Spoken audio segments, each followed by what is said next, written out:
amigos ouvintes. Hoje é dia 19 de junho de 2020 e estamos dando início ao nosso espaço de conversa do jornal Conexão.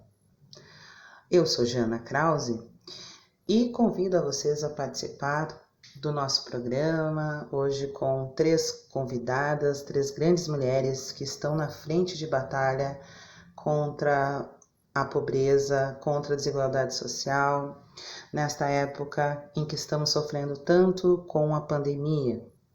Se você, como eu, também tem notado que com o surgimento desta pandemia, as desigualdades sociais ficaram mais visíveis na nossa cidade de Porto Alegre, eu te convido então a ficar até o fim desse programa e participar, também deixando seu comentário no blog e trazendo para nós a sua realidade, o que você está vendo na sua comunidade. Recebemos nossas convidadas com muita alegria, agradecendo primeiramente por terem aceito o convite. E hoje nós vamos falar então sobre esse tema bem relevante, sobre as desigualdades sociais. Eu vou chamando, a gente vai conversando, vai ser um bate-papo bem informal. Então, a primeira convidada é a Márcia Loguércio. Ela é funcionária pública da prefeitura há muitos anos, pedagoga, trabalha diretamente nas salas de recursos, é representante do SIMPA, do sindicato, e tem se envolvido muito com os programas sociais. Ela faz parte do Comitê Popular em Defesa do Povo contra o coronavírus. E Márcia, então a primeira pergunta. A pandemia do coronavírus, ela provocou uma crise mundial, né? Em Porto Alegre também não seria diferente, né? Com o aumento do desemprego, a população da periferia é que acaba sendo mais atingida. E onde será que ela procura esse auxílio nesse momento de crise? Será que ela tem esse suporte? Eu gostaria que tu falasse um pouco. Eu sou Márcia Loguércio, trabalho na rede municipal desde 1996. Os últimos 5 anos na sala de inclusão e recursos da escola Moradas da Hípica. A periferia da nossa cidade, onde se encontram as pessoas mais vulneráveis, com menos condições socioeconômicas, tem sofrido muito com essa pandemia. Encontram auxílio nas diferentes organizações sociais, que conseguem buscar alimentos e levar cestas básicas para essas comunidades. Atualmente eu participo do Comitê Popular em Defesa da Vida e contra o Coronavírus, representando o SIMPA, o Sindicato dos Municipários de Porto Alegre, e nós temos junto mais de 130 entidades. Na sua grande maioria, são essas entidades que estão provendo essa população toda que não tem alimentos, de um mínimo de sustentabilidade, de um mínimo de condições de sobrevivência. Não é o governo municipal que vem fazendo essa entrega de cestas básicas. Apesar de termos uma legislação, uma lei que indica desde o início de abril que toda verba federal que vem para o município seja transformada em cestas básicas, o governo municipal em nenhum momento se organizou para fazer a distribuição dessas cestas básicas para os alunos da rede municipal. Os alunos que fazem, no mínimo, 2 refeições diárias, faziam no período de aula, 2 refeições diárias. Então, essa população é que mais precisa de ajuda e não está encontrando da parte do governo. Nós aqui que moramos na capital, percebemos que nos últimos 3 anos e meio, houve muitos investimentos na revitalização do centro histórico, mas e os bairros da periferia? né? Como estão? Ainda continuam com graves problemas básicos, como falta de saneamento, iluminação, saúde que falta, a gente sabe, né, pelos jornais, assim, de postos que estão sendo fechados. Então, tudo isso acentua cada vez mais a desigualdade social. E para você, por que isso está ocorrendo? Na capital gaúcha, Porto Alegre, nos últimos 3 anos e meio, no governo Marquesan, o que nós tivemos foi um desmonte das políticas públicas que atendem majoritariamente a periferia da cidade. Um desmonte da assistência social, um desmonte da saúde pública, um desmonte, um sucateamento das escolas, que chegaram a ser as melhores escolas em termos de profissionais e de infraestrutura do Brasil.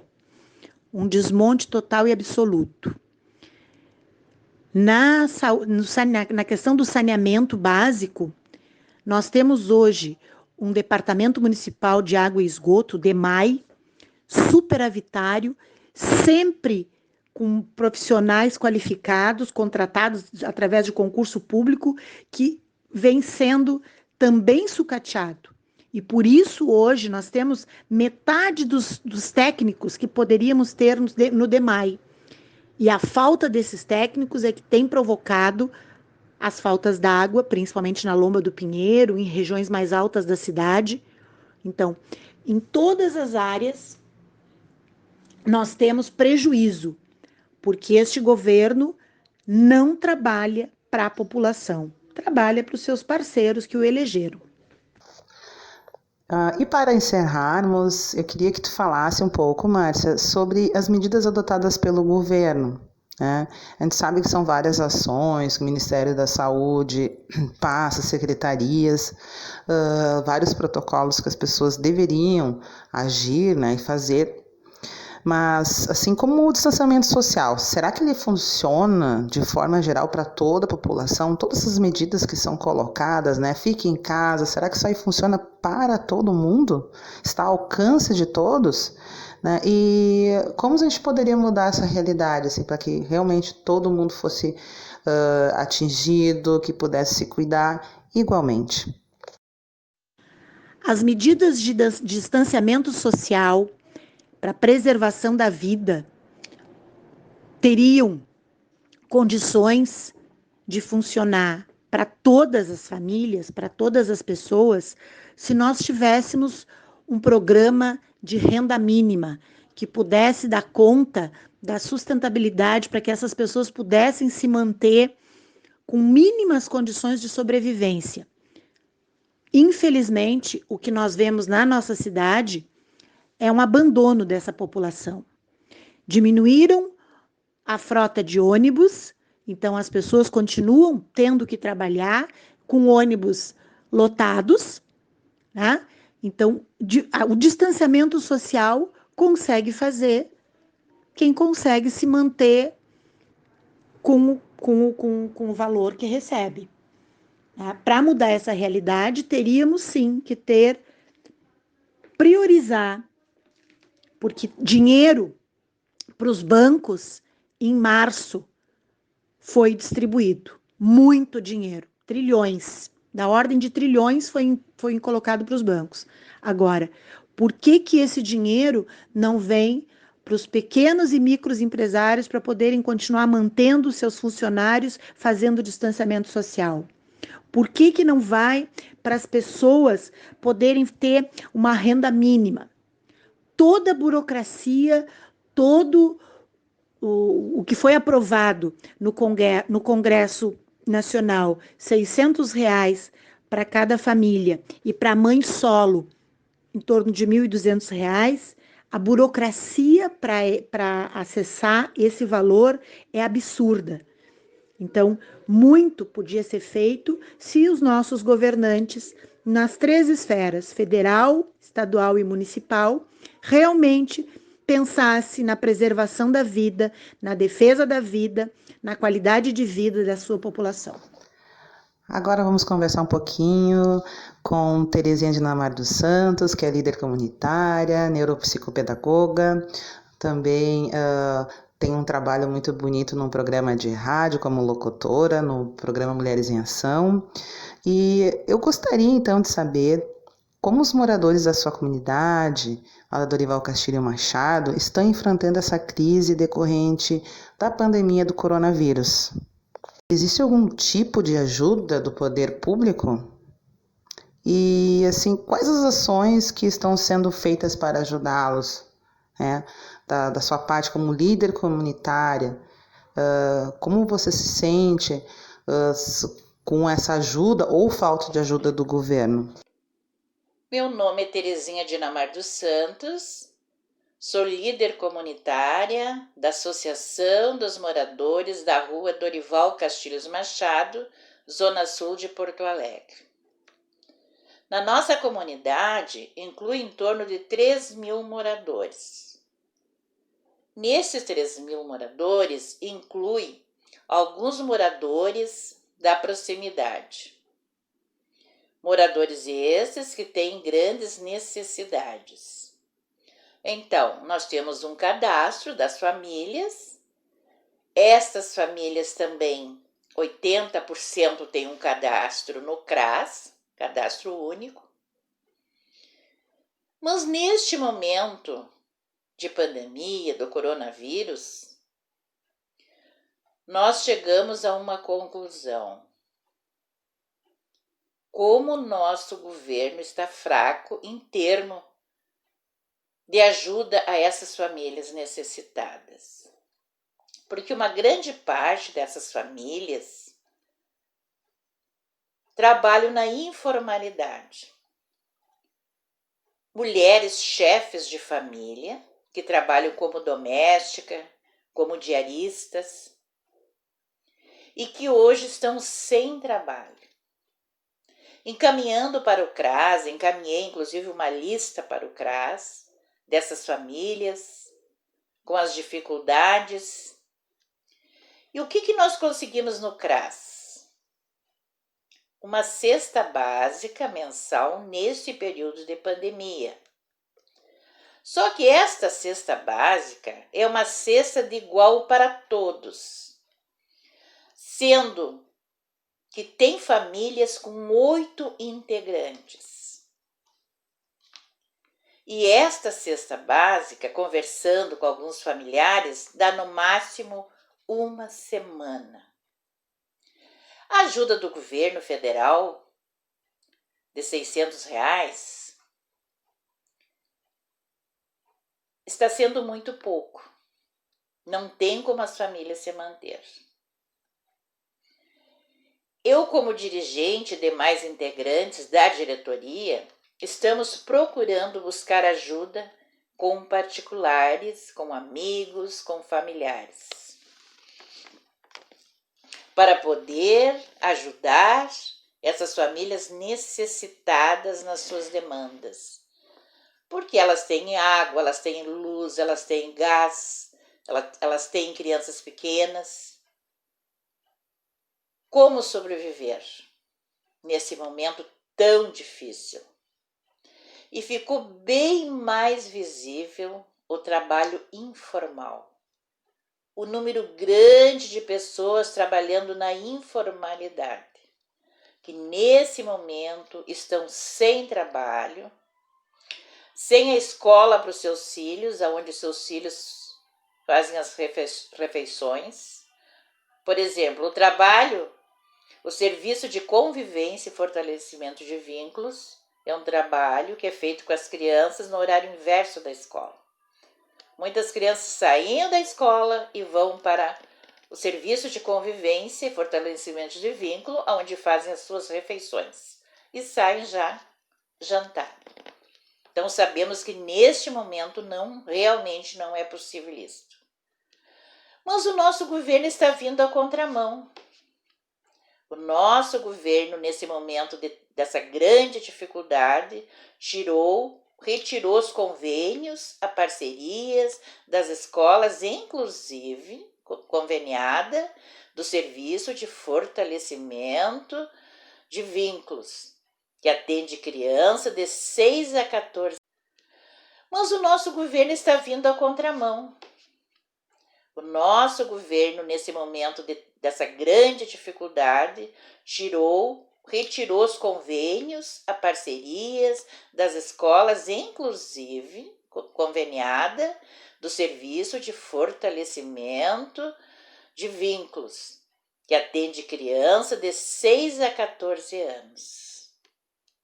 O que eu vejo após a pandemia é um leque grande de adolescentes desassistidos na rua, no horário inverso da escola. O que me chamou muito a atenção, conversando com uma mãe, que escolas do estado não estão dando assistência pedagógica aos alunos. E eu pergunto ao governo, qual o motivo? Como ficarão essas crianças após a pandemia? Inclusive crianças com dificuldades, com síndrome. Como ficarão essas crianças? Como estarão essas famílias que estão desassistidas após a pandemia? Com certeza, após a pandemia, nós teremos uma grande pandemia, talvez maior, de pessoas com depressão. Pessoas que estão em casa, sem trabalho, muitas com falta de alimentação, com as contas sem pagar. O que faremos? Nós, líder comunitário, estamos lutando, tentando fazer a nossa parte. Mas esperamos que o governo acorde e faça mais pelo nosso povo brasileiro que tanto está necessitando nesse momento. Agora vamos falar um pouquinho com a pedagoga Ana Jesus, ela que é monitora numa escola especial de Porto Alegre, trabalha também como voluntária, faz esse trabalho lindo, voluntário, no projeto social Cozinhar e Servir, que atende a moradores de rua, essas pessoas que estão invisíveis para a sociedade. Ana, eu queria que tu conversasse um pouco com a gente, se apresentasse, falasse um pouco do teu trabalho voluntário, e também gostaria de saber como os moradores da sua comunidade e esses moradores de rua estão enfrentando essa crise da pandemia, né? Você notou alguma diferença do que está acontecendo? Sabemos assim que muitas pessoas receberam o benefício emergencial do governo, mas existe uma parcela da população que são chamados de invisíveis, né? Que vocês atendem nesse lindo programa social. E como está essa situação dessas pessoas, né, dos moradores de rua, daquelas pessoas que não têm documento, que não acabam encontrando apoio na assistente social, né, e às vezes assim não tem nem condições de procurar um auxílio, uma ajuda. Bom dia, sou Ana Jesus, sou moradora de Porto Alegre, sou pedagoga e atualmente trabalho como monitora numa escola da prefeitura. Então, diante do benefício que o governo está repassando para as famílias, eu tenho um olhar que as famílias mais estruturadas conseguem ainda manter uma alimentação básica com esse valor. Consegue se organizar, se estruturar e comprar um alimento com esse valor. Mas também, como voluntária de um projeto social que participo já há quase 3 anos, a gente tem contato com... A gente está nesse trabalho com os moradores em situação de rua e se percebe que é bem diferente outra configuração. São pessoas que estão invisíveis para a sociedade e também para o governo, porque essas pessoas não têm discernimento de de procurar esse auxílio, de fazer um cadastro, de conseguir acompanhar o andamento, de saber o quanto tem que ir no banco para ver a documentação necessária que precisa para estar nesse cadastro. Muitos não têm documento nenhum porque perderam, porque tiveram que sair do espaço que estavam e acabaram ficando sem. Então, esses menos favorecidos, que necessitam também muito de ajuda, acabam ficando invisíveis e esquecidos pela sociedade. Esse projeto que eu faço parte é um projeto que já está há quase 3 anos, servindo alimento para moradores em situação de rua. Inicialmente, o nosso projeto estava no viaduto da Silva Só, onde cada voluntário produzia uma quantidade de alimento e levava até o local, que era aquecido e montado às quentinhas para distribuir. Há 3 anos atrás, a gente iniciou servindo 40 quentinhas. Então, esse número foi crescendo, crescendo, e hoje chegamos a servir a 900, até 1.000 quentinhas a gente já serviu. Graças a Deus a gente tem um número de voluntariado maior, pessoas vão se engajando, são doadores, são pessoas que produzem, são pessoas que simplesmente ajudam e não comparecem. Mas enfim, hoje com a situação do Covid, com essa pandemia, nós somos obrigados a mudar essa configuração.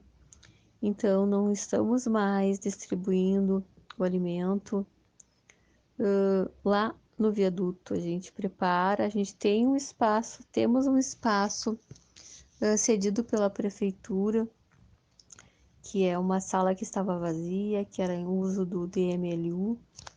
Em partes foi repassado para nós, onde nós armazenamos nossos materiais de trabalho, nossos equipamentos, estrutura toda para montar as viandas, servir, fechar. Então, com a pandemia, nós mudamos essa configuração. A gente está produzindo lá alimentos, né? Tipo, a gente produz 150, 160 viandas na segunda, na quarta e na sexta. A gente se dividiu em fatias para dar conta. Então, a gente distribui essas viandas preparadas na Redenção, que é um pico onde fica muitos moradores em situação de rua. O que a gente percebe com essa pandemia, com esse aumento de moradores em situação de rua? É a questão do aumento do número de pessoas idosas, pessoas que são de outro estado, estavam a trabalho e que perderam seu emprego e ficaram sem moradia porque não conseguiram pagar o aluguel e estão na rua porque não conseguem voltar para o seu estado, porque não tem um auxílio, não sabe onde buscar ajuda, não tem uma orientação, não tem um cadastro, não tem alguém dando uma direção nesse sentido. Então, essas pessoas que estão invisíveis para a sociedade, invisíveis para o poder público, elas estão ali à espera que alguém alcance um alimento, uma palavra, que distribua uma máscara para usar nessa pandemia. Esse é um trabalho que também a gente faz, o voluntariado produz e a gente distribui, a gente higieniza, leva sabão, leva álcool em gel, sempre se produz alguma coisa. Então, o que se percebe diante de tudo isso é a falta dessa política pública de auxílio, de orientação, de preocupação, de qualificação para essas pessoas, para que elas possam ir buscar o seu próprio alimento, que elas possam trabalhar e ter coisas básicas que todos nós temos, que é direito de todos ter alimentação, higiene, moradia. Muitos deles conseguem uma vaga para dormir num albergue, mas como são muitos, não comportam todo mundo, não contabiliza o número de pessoas que necessitam desse espaço. Então acaba sobrando, e o que se vê crescer, infelizmente, é moradores em barraca, moradores na aba, como eles dizem, eu tô nessa aba, tô aqui na aba tal, que são as marquises que eles vão arrumando espaço para ficar por tempos, porque são corridos, são pedidos para se retirar. Então, meu olhar quanto essa pandemia, quanto esse benefício, é que ele abrange parte da população que necessita, mas a que realmente mais necessita de um olhar público, de um olhar de políticas públicas para a orientação, para a qualificação. Eles pedem por trabalho, mas muitos deles não tem como fazer um currículo, porque não tem um CEP, não tem um telefone para colocar como referência, não tem documentos necessários para que se possa empregar, que se possa encaminhar. Então, o que falta é isso, é uma desigualdade social muito grande, que a gente não sabe por onde terminar, por onde dar uma luz para essas pessoas que estão ali, muitas vezes nos pedindo socorro, e a gente simplesmente consegue dar uma quentinha, uma palavra de carinho, porque é o que a gente consegue passar, uma pequena orientação, ou procura um CRAS, vai no CRAS, tenta ver por lá, vai no postinho, se cuida, se medica, tá machucado, tá precisando de alguma coisa. Fizemos também ações de doações de agasalho. Tem um grupo de voluntários que também faz a parte de corte de cabelo. Fazíamos antes unha, sobrancelha, para aumentar um pouco da dignidade, da autoestima. Pinta unha, distribui kit de higiene. Então, é isso que falta para os nossos invisíveis de Porto Alegre. E encerrando o nosso programa, eu queria agradecer imensamente a Márcia, a Terezinha, a Ana pela disponibilidade de fazerem parte da primeira entrevista do programa Jornal Conexão. Peço a todos vocês que estão ouvindo o programa, que ouviram o programa até o final, que compartilhem com os amigos nas redes sociais, para dar visibilidade a toda essa problemática que existe na nossa cidade, né? A desigualdade social, essas pessoas invisíveis que muitas vezes a gente não enxerga e que estão passando fome e necessidade e que acabam sendo esquecidas pelo poder público, né? Que o governo consiga enxergar esses problemas e acolher essas pessoas. Quero agradecer às meninas, muito obrigado de coração. e até o próximo programa.